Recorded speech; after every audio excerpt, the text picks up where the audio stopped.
Assalamualaikum warahmatullahi wabarakatuh. Akkam jirtan kabajamtootaa fi hordoftoota YouTube channel keenya nageenyi keenya kan kabaja bakka jirtan hundatti isin haa ga'u isin jedha. Egaa mee har'aan tana waa'ee TikTokii wajjin ilaalla. Tokko tokkoon kaafnee rakkinoota TikTok irratti komentii jalatti hedduminaan tarree galee jira jechuudha. Egaa namootaaf akkasitti yeroo takkatti gaafii isaanii deebisaa kennuun baay'ee ulfaata jechuudha. TikTok irratti viidiyoo gaggabaabaa qofatu hayyama. Viidiyoo dhedheeraa achirratti maxxansuun baay'ee ulfaataadha hin danda'amu jechuudha. Kanaafuu mee asirratti waa'ee TikTokii bal'inaan adda babaafnee ilaalla jechuudha. Gaafii namoota hundaa akka ta'uu danda'utti asirratti namoonni hunduu akka rakkina TikTokii isaanii keessatti laallachuu danda'aniif asirratti viidiyoo kana hojjedhe jechuudha. Kanaafuu mee waa'ee TikTok irraa bal'inaan dubbanna jechuudha. Dursa wanni beeku qabnu TikTok jechuun appilikeeshinii isaanii kunniin garaagarummaa qaba jechuudha. Appilikeeshiniin Play Store irraa bu'uu fi appilikeeshiniin Google Chrome yookaan Telegram namaati irraa buufatan garaagarummaa qaba jechuudha. Kanaafuu yeroo itti fayyadamtan hanqinoota tokko fakkeenyaaf appilikeeshinii Play Store irraa buufattan hanqinoota tokko yeroo itti fayyadamtan qaba jechuudha. Kanaafuu hanqina san appilikeeshinii Google Chrome irraa buufattan yookaan Telegram namaati irraa buufattan san irraa argachuu dandeettan. Kanaafuu appilikeeshinii wal jijjiirtanii laaluu qabdan jechuudha. Maaliif kanaafuu namoonni fakkeenyaaf gaafiiwwan adda addaa gaafatanii jirta jechuudha. Gaafii kanneen keessatti jechuudha fakkeenyaaf jechuudha. Treasure boxin isin jala dhokattu giiftii kennuu fi fudhachuu dadhabu viidiyoo yeroo waraabdan ofirraan darba jettanii gaafiiwwan adda addaatu jira jechuudha. Gaafii kanneen rakkina TikTokii keessanii gootanii ilaaluu osoo hin taane dursa appilikeeshinii Play Store irraa buuftan yoo isin dide gara appilikeeshinii Moodii san balleessitanii appilikeeshinii Moodii kana buuftanii isarratti banattanii ilaaluu qabdan. Akkasuma warningii eega riipoorti gootan booda erga warningiin isinirraa kaase booda jechuudha. Akkasumatti diiman sun ta'uu danda'a jechuudha. Kanaafuu maal godhuu qabdan appilikeeshinii sana jijjiiruu qabdan jechuudha. Daftanii balleessitanii appilikeeshinii Moodii yookaan immoo isuma balleessitanii Play Store irraa kabiraa buusuu qabdan jechuudha. Yeroo kana milikni diiman warningi jedhu sun irraa baduu danda'a jechuudha. Kanaafuu hanqina appilikeeshiniin kun qabu kaan irraa salphumatti kaan irraa immoo itti guuttachuu dandeettan jechuudha. Fakkeenyaaf jechuudha mee kana namni itti fayyadamaa jiru kun appilikeeshinii Mood yookaan immoo kan Google Chrome irraa bu'eedha jechuudha. Kanaafuu appilikeeshinii kana yoo barbaaddan Telegram kiyya jala seentanii achi jala buufachuu dandeessan jechuudha. Achi jala isin kaa linkii isaa jechuudha. Kanaafuu mee TikTok kana keessa seennee wantoota appilikeeshinii Play Store irraa hin qabne ka asirraa argachuu dandeenyu jechuudha. Tokko tokkoon isin agarsiisa jechuudha. Egaa gara TikTok keenna seenna. Kalau pengen cepat Egaa haala kanaan erga TikTok keenya keessa seenne maal kuna gad siinee gama gad aanu irratti jechuudha. Profile tangittana yeroo takka gadi tu'ina jechuudha. Sana booda erga haala kanaan dhufe maal kuna gama gubbaatirra sarara tuqaa sadii tana yeroo takka gadi tu'ina jechuudha. Itti aansuudhaan mee gubbaarraa eegalla jechuudha. Creator Tools tangittana irraa eegalla jechuudha. Egaa yeroo takka gadi tu'ina jechuudha. Sana booda asirratti jechuudha hanqina fakkeenyaaf appilikeeshiniin Play Store irraa bu'u sun hin qabne asirraa ilaalla jechuudha. Fakkeenyaaf kunoo asitti kun Creator Market ni qaba. Akkasuma immoo kan appilikeeshiniin Play Store irraa fakkeenyaaf Creator Fund tana hin qabu jechuudha. Kunoo isii tana jechuudha. Creator Fund jechuun kan monetize godhachuu dandeenyu isii tanaan jechuudha. Fakkeenyaaf akkana gadi tu'ina jechuudha. Monetize 10,000 ol yoo guunne monetize godhachuu dandeenya jechuudha. Egaa haala kanaan dhufa jechuudha. Warri 10,000 ol geettan monetize yeroo godhatan jechuudha. Kunoo asitti jechuudha bakka umrii keessan waggaa 18 ol ta'uu qaba jedha. Akkasuma followersiin keessan 10,000 ol ta'uu qaba jedha. Akkasuma immoo viewun keessan guyyoota 30 keessatti nama 100,000 argachuu qabdanii jedha. Sana booda kunoo bakka tana gama gadhaan tanarratti akkanatti okay gootanii sana booda apply tana gootan jechuudha. Apply gootan jechuudha. Sana booda iqaamaa keessan paaspoora keessan isin gaafata age keessan isin gaafata umrii keessan jechuudha. Umriiwwan keessan isin gaafata umrii keessan yoo Google banattanii jiraattan Google irraa dhayxanii umrii keessan achirraa check gootanii as dhuftanii umrii keessan irratti kutan jechuudha. Sana booda maal gootan appilikeeshinii kana riijinii isaa jijjiirtanii akkasitti bakka nagartuu ta'anii haala kanaan monetize godhachuu dandeessan jechuudha. Kanaafuu haala kanaan appilikeeshiniin kun kanallee ni qaba jechuudha ofirraa. Egaa mee of duuba deebina jechuudha. Itti aansuudhaan immoo kunoo giiftis tan jettana yeroo takka akkana gadi tu'ina jechuudha. Sana booda kunoo haala kanaan isii tana banaa godhuu qabna jechuudha. Namoonni giiftiin seenuu na didee giiftillee kennuu na dhoorka jettan kunoo bakka kana isii tana banaa ta'uu sirriitti check godhuu qabdan jechuudha. Egaa of duuba deebinee amma mootu ammas bakkuma kana gadi tu'ina jechuudha. Sana booda amma immoo kunoo as seenna jechuudha. Gama gadhaan ture setting and privacy tan jettana keessa gadi seenna jechuudha. Egaa asitti jechuudha hanqina fakkeenyaaf amma appilikeeshiniin kun faayidaan isaa fakkeenyaaf kunoo asitti riijinii jijjiirra jechuudha. Egaa riijinii kunoo bakka kanatti riijinii jijjiiruun kunoo bakka kana jechuudha. Appilikeeshiniin kun ofirraa qaba. Aappiin kunniin ka Play Store irraa buusuun hin qabu jechuudha. Kanaafuu kunoo bakka kana seennee region jira kuno gama gadaan turatti modi setting kan jedhu kuno akkana gartuu ina jechuudha sana booda change content kan jedhu kana yeroo takka akkana gartuu ina jechuudha egaa haala kanaan kuno nu dhufa jechuudha egaa as keessa biyya filattanii fakkeenyaaf biyyoota Israa'elis ni taati egaa Israa'elis ni taati irra guddaatti jechuudha Qaataritti osoo fayyadamtanii baay'ee tokko bareedaadha as keessa fakkeenyaaf mee Eka kuno asitti jechuudha bakka tana gartuu hidhanii fakkeenyaaf Qaataar irra gootan jechuudha. Kanaafuu giiftii keessan fudhattanii kennuus ni dandeessu jechuudha. Akkasuma giiftii keessan exchange godhachuu ni dandeessan akkasuma immoo bitachuu ni dandeessan jechuudha. Faayidaan isaa jechuudha walumaa galatti appilikeeshinii kana jechuudha. Rakkinnoota fakkeenyaaf jechuudha treasure boxii keessan akka isiniif hin banamne laayivii seenuu akka isin dhorku giiftii kennuu fudhachuu isin dhorku isin galee giiftii isiniif kenname exchange godhachuuf creator fundii akka isiniif bahu yoo barbaadan akkasuma TikTok keessan monetize godhachuu barbaadan appilikeeshinii kana gabaabatti appilikeeshinii kanatti fayyadamtan jechuudha. Yeroo wantoota akkana barbaadan yoo mootu dhimma itti hin qabaanne akkanumatti waa takkaa'u kan ittiin fayyadamne taate hanga 10,000 ol dabartanitti jechuudha appilikeeshinii Play Store irra jiru san yoo itti fayyadamtan rakkinnaa miti jechuudha gabaabamatti jechuudha warra monetize godhachuu barbaaduu fi warra 1,000 ol seenee gabaabamatti laayivii irra ooluu barbaadu warra giiftii wajjijjiiree giiftiidhaan giiftii kennee fudhachuu barbaadu treasure boxitti hajamu warra sirriitti wantoota akkana kanneen laayiviitti fayyadamutu appilikeeshinii kanatti osoo fayyadamanii baay'ee tokko bareeda jechuudha. Gabaabamatti jechuudha. Kanaafuu haala kanaan faayidaa appilikeeshinii kana erga isinitti meemmootu mee rakkinna biraan mootu fakkeenyaaf jechuudha. TikTokiin keessan rakkinna wantoota kanneen hundaanuu gootanii appilikeeshinii kanas buuftanii saniinis yoo kan isin didu taate jechuudha. Fakkeenyaaf warningi isinitti kenname hir'achuu folloowarsii fakkeenyaaf folloowarsiin keessan gadi hir'achaa deemuu akkasuma mootu laayivii seenuu isin dhorku TikTokiin kiyya settingii hin qabu gastiin kiyya hin mul'atu wantoota akkana kanatu gaafii akkana kanniintu jechuudha. Gaafiin akkana kunniin appilikeeshinii kana jijjiirratti ilaala. Yoo appilikeeshinii kana jijjiirtanii appilikeeshinii kana erga jijjiirtanii isin didu taate jechuudha. Appilikeeshinii kana jijjiirtanii yoo kan isin didu taate jechuudha. Wantoota kanneen argachuu dadhabdan sana booda maal gootan riipoorti gootan jechuudha. Riipoortii akkaataa itti godhamu TikTok irratti gaggabaabsee achirratti isinii gadi lakkisa jechuudha. Tokko tokkoon wantoota riipoorti gochuu qabdan jechuudha. Kanaafuu isas haala kanaan bira dabarra jechuudha. Egaa itti aansee immoo mee seetingii keessa seenne hanqinoota biraan mootu gaafiiwwan kanneen fala ta'uu ka danda'u. Fakkeenyaaf rakkinna TikTok keenya irratti ufuma kennaa yookaan nurratti uumame yookaan immoo harkaan osoo tuttuu hin tasa ofirratti cufnee fi wantoota bilook ofirratti goone yoo jiraate mee seetingii keessa deemee tokko tokkoon waan sirreessuu qabnu wajjin ilaalla jechuudha. Egaa mee gama gubbaa kanarra kunoo gama gubbaa kanarra seenna jechuudha ammas jechuudha. Itti aansuudhaan gadi siine setting and privacy tan jettan keessa seenna jechuudha.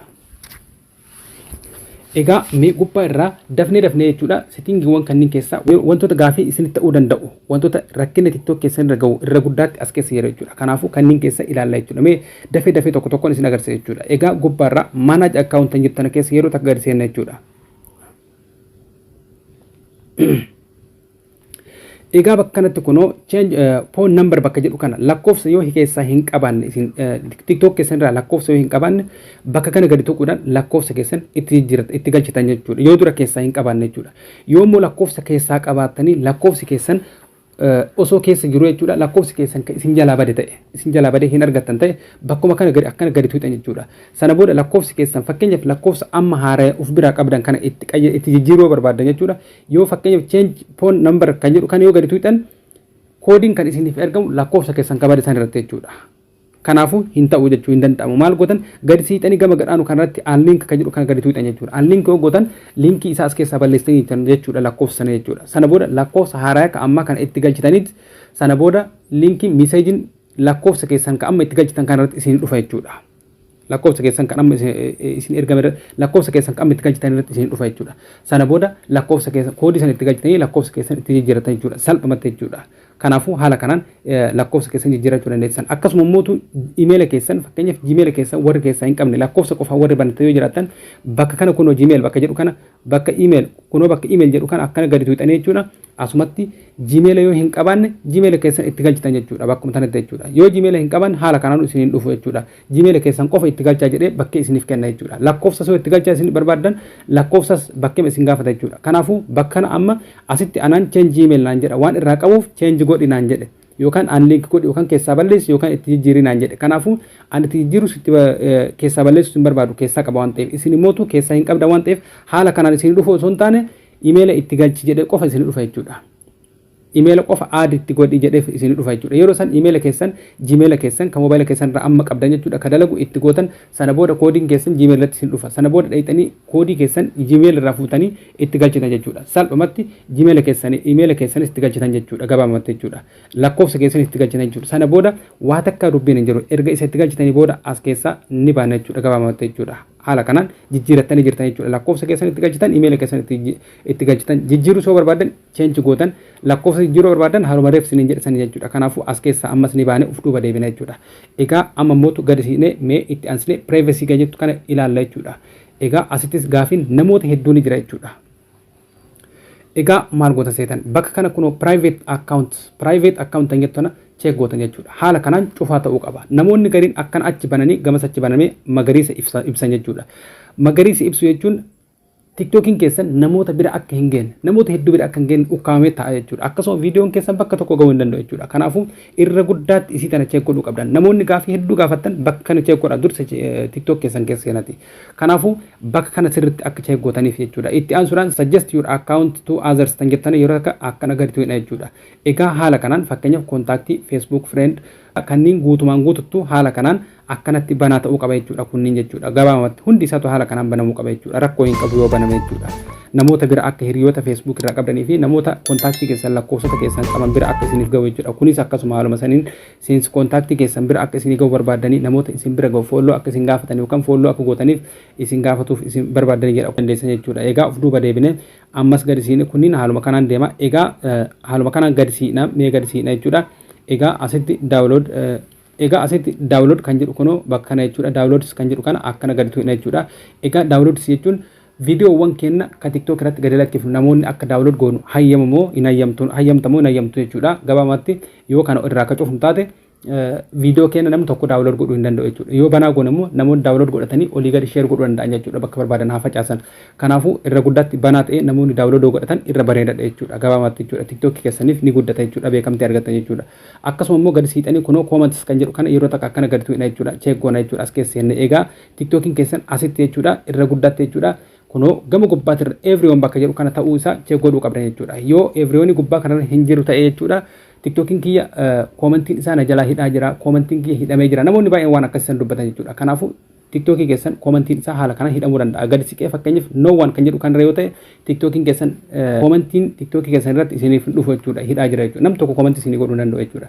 Kanaafuu gama gubbaa kanarra taa'uu qaba jechuudha. Itti aansee mootu gadi siixanii kunoo bakka kanattis filter keyword tan jettan haala kanaan banaa gootanii sana booda maal gootan kunoo bakka kanatti add keyword tan jettan agartanii haala kanaan jechuudha. Sana booda asitti fakkeenyaaf arraboota akka fakkeenyaaf kunoo fakkeenyaaf anuu muraasa kaayee jira jechuudha. Sobduu sobaa oduu kijibaa fakkeenyaaf asitti hattuu fakkeenyaaf kunoo hattuu yoo jedhe fakkeenyaaf hattuu arraboota sana booda gadi siixanii kunoo right gootanii haala kanaan fakkeenyaaf afur godhee jira.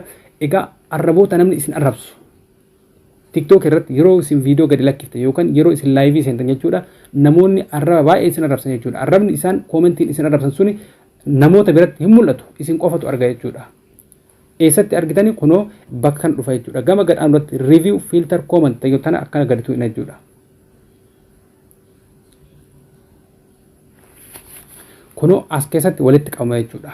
Arrabni sun jechuudha. Sana booda yoo barbaadan arrabni sun rakkoo hin qabu sodaa hin qabu jettan approve gootanii namoonni hunduu arguu danda'an jechuudha. Yookaan immoo delete gootan jechuudha. Asumatti jechuudha. Gabaabumatti osoo nama isin arrabsanii waliin dhabne salphumatti asumatti TikTok man isin irraa hidha jechuudha. Kanaafuu haala kanaan itti fayyadamuu ni dandeessan jechuudha. Kanas jechuudha. Egaa waa'ee commentii xumurree jirra keessaa of duuba deebina jechuudha. Itti aansuudhaan kan jiru mention jedha kunoo bakka kanatti jechuudha. Mention and tag jetti. Mention and tag jechuun viidiyoowwan isin jalatti taaj godhamu jechuudha. Namoota baay'eetu commentii irratti amma viidiyoo na jalatti taaj godhanii na rakkisanii viidiyoowwan adda addaa TikTok kee jalatti na jalatti erganii namoonni akkasii na rakkisaa jiranii namoota jedhee commentii jalatti gaafii na gaafatu arga jechuudha.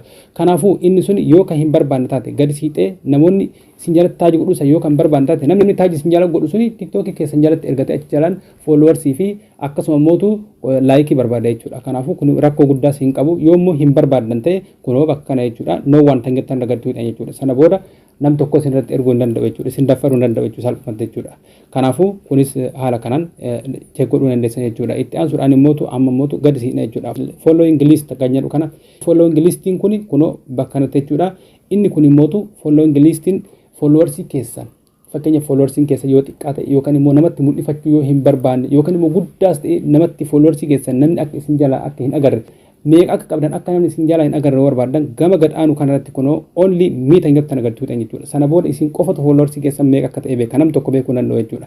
Kanaafuu haala kanaan isii tanas check godhuu qabdan jechuudha. Itti aansuudhaan amma immoo gad siinaa jechuudha. Duit jedha. Duitiin kuni fakkeenya viidiyoo TikTok irraa nu ajaa'ibsiise kana namni hunduu godhuu danda'a jechuudha. Viidiyoo TikTok irraa nu ajaa'ibsiise viidiyoo masan jalatti bakka share jedhu gadi tuuta jechuudha. Duitiin kun filannoon si dhufa filannoowwan baay'eetu si dhufa kun Facebook irratti kun YouTube irratti share godhi kun Telegram irratti share godhi jedha. Egaa bakka share yoo san duitiin tunis ni girti jechuudha. Duitii san gadi tuutee viidiyoo kee cinaa teettee achumatti viidiyoo TikTok keetiin uf waraabdee viidiyoo sanii wal qixxeessitee waraabdee maxxansuu dandeessa jechuudha. Duitii kana haala kanaan gootanii everyone yoo gootan namoonni duitii sin godhuu danda'an jechuudha. Duitii sin godhuu danda'an jechuudha. Yookaan immoo duitii akka isin hin goone viidiyoo keessan akka duitii hin goone yoo barbaadan kunoo only me kan jedhu kana gadi tuutan sana booda nam tokko viidiyoo keessan duitii godhuu danda'u jechuudha. Kanaafuu innis kana itti aansee immoo gama gadhaan irratti like videos kan jedhu kana laayikii kana viidiyoo namoota fakkeenyaaf TikTok irratti viidiyoo yeroo laaltan laayik godhuu dandeettan jechuudha. Kanaafuu viidiyoo barbaadan laaltanii laayikii isin gootaniif laayikii keessan san akka namni hin agarre yoo barbaadan gadi siixanii kunoo only me kan jedhu kanarra gootan jechuudha. Yoo everyone gootan immoo viidiyoo isin laaltanii laayik gootan san namoonni hundi arguu danda'an jechuudha. Warri TikTok irraa isin hordofu jechuudha. Kanaafuu isa kana immoo only me osoo gootanii bareeda natti fakkaata. Egaa suni fedhina keessanii jechuudha. Itti aansuudhaan direct message jedha. Direct messagein kunoo haala kanaan gadi tuu'inee gabaabumatti direct message itti walii barreessinu jechuudha. Message direct TikTok irratti waliin argachuu dandeettan namoota waliin tekstii wal jijjiiruu dandeettaniin jechuudha. Kanaafuu inni kun everyone ta'uu qaba jechuudha. Everyone kun yoo tekstii namoota wajjin namoota wajjin walii barreessuu message barreessuu hin barbaadan ta'e gama gadhaanu kanarratti kun asitti no one gootan jechuudha. Sana booda nam tokko isin message isin barreessuu danda'u jechuudha. Kan biraan mootu of duuba deebina egaa xumurarra jirra. Egaa maal gootan namoota TikTok irratti blog gootan kunoo as fakkeenyaaf bakka kana keessa argatan jechuudha. Namoota kontaaktii isin bira jiru followersii keessan warra nama hin barbaanne nama blog ofirraa gootan gaafa hidhaa irraa hiikuu barbaadan bakkan dhuftanii asirraa baaftan jechuudha. Kanaafuu haala kanaan seetingii kanas xumurree jirra jechuudha. Seetingiin kun seetingii gaafii keessan irra guddaatti isin deebisuudha jechuudha. Irra guddaatti jechuudha bakka kana jirtu dubbiin. Kanaafuu isa kana sirriitti check godhuu qabdan jechuudha. Egaa kabiraan mootu mee asirratti isiniif dabala jechuudha. Egaa itti aansuudhaan asitti jechuudha security tan jettanii yeroo takka gadi tuuta jechuudha. Egaa two step verification tan jettanii yeroo takka akkana gadi tuuta jechuudha. Haala kanaan eegisanii dhufee maal gootan bakka kanatti kunoo bakka kana haala kanaan gadi tuutan asittis haala kanaan gadi tuutan sana booda gadi siixanii gama gadhaantutti kunoo turn on tan jettanii yeroo takka akkana gadi tuutan jechuudha. Egaa haala argitan kanaan guutamee jira jechuudha. Egaa namni tokko isinirratti gubuuf osoo yaalaa jiraate osoo fakkeenyaaf Gmail fi password argate jechuudha isinirratti gubuu hin danda'u salphaatti jechuudha. Egaa lakkoofsa keessanirratti yoo masan SMS koodiin jaha isinitti dhufa jechuudha. Kanaafuu haala kanaan isiillee banaa godhuu qabdan jechuudha. Dirqama isin jechuudha banamuu isii TikTok irratti jechuudha. Itti aansuudhaan immoo gad siinee mee amma immoo ilaalla jechuudha. Egaa baalaansi kan jedhu kana ilaalla jechuudha. Baalaansiin TikTok keessan TikTok fakkeenyaaf recharge godhuu yoo barbaadan jechuudha. Kunoo haala kanaan akkana gadi tuutan jechuudha. Egaa applicationin keessan applicationii moodii kana ta'uu qaba jechuudha. Exchange godhachuu barbaadan kunoo asitti exchange godhatanii fakkeenyaaf live yeroo seentan giftiiwwan adda addaa isinii kenname maallaqa keessan asitti exchange godhatan akkasuma immoo coinii keessan bitachuu dandeettan kunoo haga barbaadanii bitachuu dandeettan jechuudha. Applicationin kun isinii hayyama jechuudha. Egaa maallaqa yoo live fakkeenyaaf maallaqa live irraa argatan san jechuudha. Asumatti exchange godhatanii sana booda immoo isinis deebitanii coinii keessan asirraa bitatanii namoota kennuu dandeettan jechuudha akka barbaadanitti jechuudha. Kanaafuu applicationin kun baay'ee tokko faayidaa qaba jechuudha. Kanaafuu innis kana jechuudha salphumatti jechuudha. Kanaafuu ammas mee of duuba deebina jechuudha. Itti aansee mootu change region jedha. Change regionin kun yeroo fakkeenyaaf maallaqa live gift live irraa arganne giftiiwwan nu kenname yeroo exchange godhannu jechuudha. Exchange godhachuu yoo barbaannu gara doolaaratti jijjiirachuu yeroo barbaannu jechuudha. Isii tanaan regionii keenya jijjiirra jechuudha. Akkasuma giftii fudhachuu fi bitachuu yoo barbaadanis isii tana jijjiirtan jechuudha. Kunoo regionii tana yeroo takka akkana gadi tuu'ina jechuudha. Sana booda gadi siinee moodi setting tan jettan yeroo takka gadi tuu'ina jechuudha. Itti aansee gubbaarra change content region tan jettan yeroo takka akkana gadi tuu'ina sana booda gadi siixanii kunoo ani kaataarra godha jechuudha. Asitti illee bitachuu numa danda'a. Qatar kan kuno isinis barbaadanii Qatar irra gootan kanaafuu jechuudha haala kanaan itti fayyadamuu dandeessan warri Itoophiyaa jirtaniif warri Saudi Arabiyaa jirtanis warri biyyoota biraa isin hayyamne jirtan jechuudha Dubaayitti immoo normaali ni dalaga jechuudha waa takka cinqii hin qabu jechuudha kanaafuu haala kanaan isinis faayidaan isii isa kana jechuudha itti aansuudhaan as keessaas ni baanamee of duuba deebina jechuudha.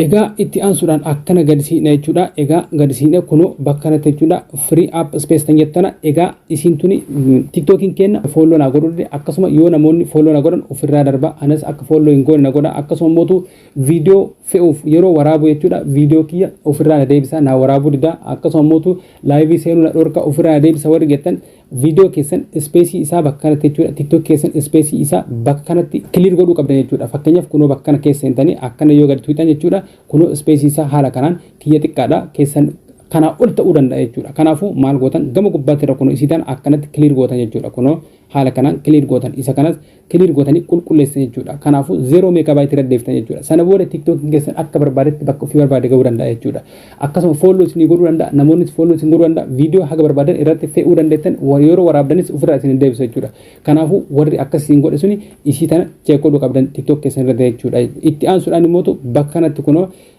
report problem jetti report problemin kun rakkinnoonni TikTok irratti nu mudatan jechuudha irra guddaan as keessa jiran jechuudha irra guddaan isaanii jechuudha kanaafuu bakka kanatti report goona jechuudha report kan goonu fakkeenyaaf warning isinirra kaa'ame jechuudha yeroo warning isinirra kaa'ame san akka isinirra ka'uuf asitti jechuudha asirratti erganna jechuudha akkasuma mootu hirdhachuu followers keessan ka gadi deemu akkasuma live seenuu isin dhoggu TikTokin kee setting hin qabu gastii seenuu na dhorga gastiin kiyya hin mul'atu akkasuma wantoota baay'ee creator fund hin qabu waa hedduutu jira asirratti jechuudha guutumatti kunu asirra jira kuni bakka itti report godhamudha jechuudha gabaamatti rakkinna fakkeenyaaf application san jijjiirtanii application mode itti fayyadamtanii ilaaltan application play store irra jiru fayyadamtanii ilaaltanii hundaanuu yoo dhabdan as dhuftanii asitti report godhan jechuudha kanaafuu akkaataa itti report godhachuu dandeettan immoo tokko tokkoon hundaa jechuudha step dhaan qabadhee TikTok irratti isin dhufa akkasuma immoo YouTube irrattis yoo haalna mitite isin dhufa jechuudha egaa kabajamtootaa fi hordoftoota teenya ammaaf xumuree jira yeroo biraa mootu rakkinna TikTok irratti isin mudata jedhee amanu jechuudha sanniin tokko tokkoon qabadhee asitti isin dhufa jechuudha egaa ammaaf xumuree jira namoonni YouTube channel keenya kanaaf haaraa taatan immoo asumaan subscribe godhaa like godhaati keessaa baay'ee isin jedha egaa nagaa irra ta'a